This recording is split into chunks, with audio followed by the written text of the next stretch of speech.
Hello guys, good evening. Welcome to DK English पाठशाला।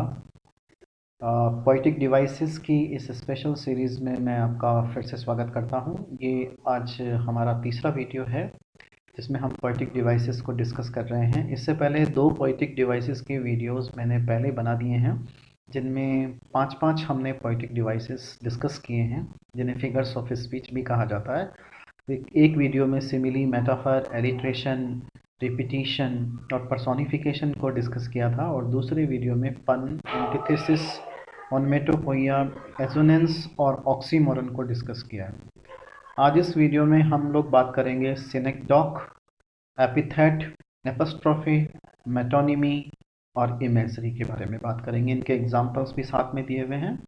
So let's have a look at them. सबसे पहले बात करते हैं सिनेक्डॉक। सिनेक्डॉक एक पोएटिक डिवाइस होता है। इसमें क्या होता है कि किसी एक पार्ट को मेंशन किया जाता है जो पार्ट किसी पर्टिकुलर ग्रुप को या किसी पर्टिकुलर चीज़ को रेफर करता है। ये कोई बॉडी पार्ट भी हो सकता है जो ह्यूमन बींग्स को रेफर करता हो, ये किसी व्हीकल का पार्ट भी हो सकता है जो किसी व्हीकल को रेफर करता हो, या फिर किसी पर्टिकुलर एनिमल की बात की जा सकती है जो किसी एनिमल ग्रुप को रेफर करता हो। ठीक है, जैसे सबसे पहला देखिए sentence, they came on their wheels. अब ये जो व्हील्स है, ये व्हील्स एक्चुअल में व्हीकल का पार्ट है, तो ये व्हीकल को रेफर कर रहा है। यानी कोई एक पार्ट को मेंशन किया जाता है जो किसी पूरे होल को रिप्रेजेंट करता है, पूरे होल के बारे में उसके बारे में जानकारी देता है। तो they came on their wheels, इसका मतलब है they came on their vehicles. 5 brains are enough to deal with this problem. अब ये 5 ब्रेन्स जो ह्यूमन बॉडी का पार्ट होता है, तो इसलिए ये ब्रेन्स ह्यूमन बींग्स को रेफर करते हैं। 5 human beings are enough to deal with this problem. The ship was lost with all hands. अब हैंड्स भी ह्यूमन बॉडी का पार्ट है, तो अगेन ये जो चीज़ रेफर करती है ये ह्यूमन बींग्स को रेफर करती है। तो इस तरह से आपको समझ में आया होगा कि सिनेक्डॉक क्या होता है। सिनेक्डॉक एक फिगर ऑफ स्पीच होता है जिसमें एक पार्ट जो होता है वो पूरे होल को रिप्रेजेंट करता है। जैसे फॉर एग्जांपल एक पोएम है क्लास 12th में, कीपिंग क्वाइट। उसमें बात की गई है कि जितने भी आ, आ, ऐसे लोग जो वर्कमैन हैं जो समुद्र के किनारे काम कर रहे हैं वो इनको वेल्स को नुकसान नहीं पहुंचाएंगे। इस तरह का वहाँ पर कुछ डिस्क्रिप्शन दिया हुआ है। तो वो वहाँ पर जो साल्ट गैदरर्स हैं या जो वर्कमैन जो सी कोस्ट पे काम कर रहे हैं वो एक्चुअल में पूरे लेबरर्स को रेफर करते हैं, तो उसको हम सिनेक्डॉक कहेंगे। अब चलते हैं सेकंड पोएटिक डिवाइस पर। इसका नाम दिया हुआ है एपिथेट। एपिथेट क्या होता है? ये एक एडजेक्टिव होता है या फ्रेज होता है जो किसी की क्वालिटी को रेफर करता है। जैसे इवांस को कहा गया, इवांस द ब्रेव, तो ये फ्रेज के रूप में है, तो ये यहाँ पर एपिथेट होगा। He called the white heard director. अब ये वाइट हेयर डायरेक्टर उसकी क्वालिटी के अकॉर्डिंग उसका नाम, यानी किसी का जैसे हम क्या करते हैं, किसी का जैसे फिजिकल अपीयरेंस होता है उसके अकॉर्डिंग उसको नाम दे देते हैं। ठीक है, तो वो होता है दरअसल एपिथेट होता है, वो एक पोएटिक डिवाइस होता है, एपिथेट होता है। जैसे किसी कोई व्यक्ति हाइट में छोटा है तो उसको बोना कहते हैं, तो वो भी एक अपने आप में एक एपिथेट है। तो ये जो चीज़ें हैं इन्हें हम एपिथेट के नाम से जानते हैं। दे वर हार्ड अर्निंग पीपल, ये भी एक एपिथेट है लेकिन पॉजिटिव एपिथेट कहेंगे इसको। उसके बाद में नेक्स्ट पोएटिक डिवाइस होता है एपस्ट्रॉफी। एपस्ट्रॉफी क्या होता है? ये किसी डेड या एब्सेंट पर्सन को एड्रेस करता है, यानी ऐसे व्यक्ति के बारे में बात करना जो व्यक्ति वहाँ पर नहीं है या डेड है। एब्स्ट्रैक्ट थिंग्स ज़्यादा होती हैं ये, जैसे oh God where are you standing, where are you staying, oh God. So God जो है एक तरह से एब्सेंट है। एब्सेंट का मतलब हमारे सामने, हालांकि ठीक है भगवान तो सब जगह है लेकिन वहाँ पर नहीं है, इसलिए यहाँ पर इसको एपस्ट्रॉफी माना गया है। Well mister terror, what do you think you can do to me. ये डीप वाटर क्लास 12th का लेसन है, उसमें mister terror, what do you think you can do to me. तो मिस्टर टेरर एक abstract thing है, abstract thing का मतलब dead है। इसी तरह से जो है इसको रेफर कर रहा है, well mister terror what do you think you can do to me. तो इसमें पर्सोनिफिकेशन भी हो सकता है, लेकिन मिस्टर टेरर का पर्सोनिफाई किया गया है, वो what do you think you can do to me. Death, be not proud, death भी एब्सेंट है, एब्स्ट्रैक्ट थिंग है।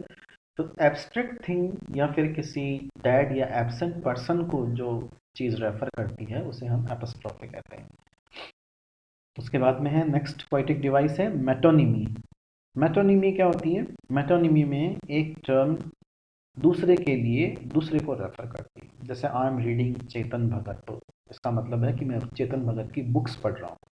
दे वर लिसनिंग टू लता मंगेशकर, तो दे वर लिसनिंग टू लता मंगेशकर, इसका मतलब ये है कि वो लता मंगेशकर के गाने सुन रहे थे। तो यहाँ जो लता मंगेशकर है वो एक्चुअल में लता मंगेशकर सॉन्ग्स को रेफर करती है।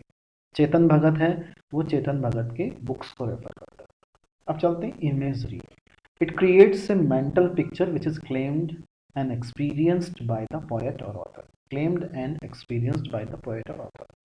तो अगर आपको ये चीज़ समझ में नहीं आई तो बहुत सिंपल सी टर्म्स में हम इसे कह सकते हैं कि इमेजरी का मतलब है जिन वर्ड्स को पढ़ते ही, किसी लाइन को पढ़ते ही अगर हमारे दिमाग में कुछ पिक्चर्स या इमेजेस बनना शुरू हो जाती हैं तो उसे हम इमेजरी कहते हैं। जैसे मैरी चिल्ड्रन, अब अचानक से आपके दिमाग में हैप्पी चिल्ड्रन की एक इमेज आएगी। Were spilling out of their homes means were running out of their homes. तो ऐसे बच्चों की जो खेलने के लिए घरों के बाहर दौड़ रहे हैं, एक पिक्चर हमारे दिमाग में बन जाती है। Trees were sprinting at a great speed. Trees, sprinting means running behind. तो ये स्प्रिंटिंग जो वर्ड है ये इसको दिखाता है, इमेजरी को शो करता है। तो इमेजरी का क्या मतलब है? इमेजरी का मतलब एक मेंटल पिक्चर। मेंटल पिक्चर जो आपके दिमाग में बन जाए। कब बन जाए? जैसे ही आप पोएट की किसी लाइन को पढ़ें, लाइन को पढ़ने के बाद में जो इमेज आपके दिमाग में बनती है उसे ही हम इमेजरी कहते हैं। तो आपने देखा हमने आज ये 5 पोएटिक डिवाइसेस डिस्कस किए। एक का नाम है सिनेक्डॉक। एक बार रिवाइज कर लेते हैं इसको। सिनेक्डॉक का मतलब जिसमें किसी एक पार्ट को मेंशन किया जाता है, लेकिन वो एक पार्ट उस पर्टिकुलर पार्ट को रेफर नहीं करता है बल्कि उसके पूरे होल सब्सटेंस को रिप्रेजेंट करता है। उसे हम सिनेक्डॉक कहते हैं। एपिथेट क्या होता है? एपिथेट मतलब किसी की क्वालिटी को के अकॉर्डिंग किसी एडजेक्टिव या फ्रेज का यूज़ करना, दैट इज़ कॉल्ड एपिथेट। तो हम एपिथेट का बहुत सारा यूज़ करते हैं अपनी डेली लाइफ में। हम लोगों को उनकी पर्सनालिटी के अकॉर्डिंग, उनकी स्पीच के अकॉर्डिंग, उनके बोलने चलने की स्टाइल के अकॉर्डिंग उनके निक नेम्स देते हैं। वो निक नेम्स देने की जो प्रोसेस होती है उसे ही हम एपिथेट कहते हैं। उसके बाद में है एपोस्ट्रोफे। एपोस्ट्रोफे क्या होता है? एपोस्ट्रोफे जब हम किसी डेड, एब्सेंट या किसी एब्स्ट्रैक्ट पर्सन के बारे में बात करते हैं। एब्सेंट से भी याद बहुत ज़रूरी है, एब्स्ट्रैक्ट वर्ड यहाँ पर प्रॉपर रहेगा। डेड या एब्स्ट्रैक्ट पर्सन या थिंग के बारे में बात करते हैं, ठीक है। उसके बाद में है मेटोनिमी। मेटोनिमी क्या होती है? जिसमें एक व्यक्ति, एक टर्म का सब्स्टिट्यूशन किसी दूसरे के लिए, जैसे for example he is copying Sachin Tendulkar.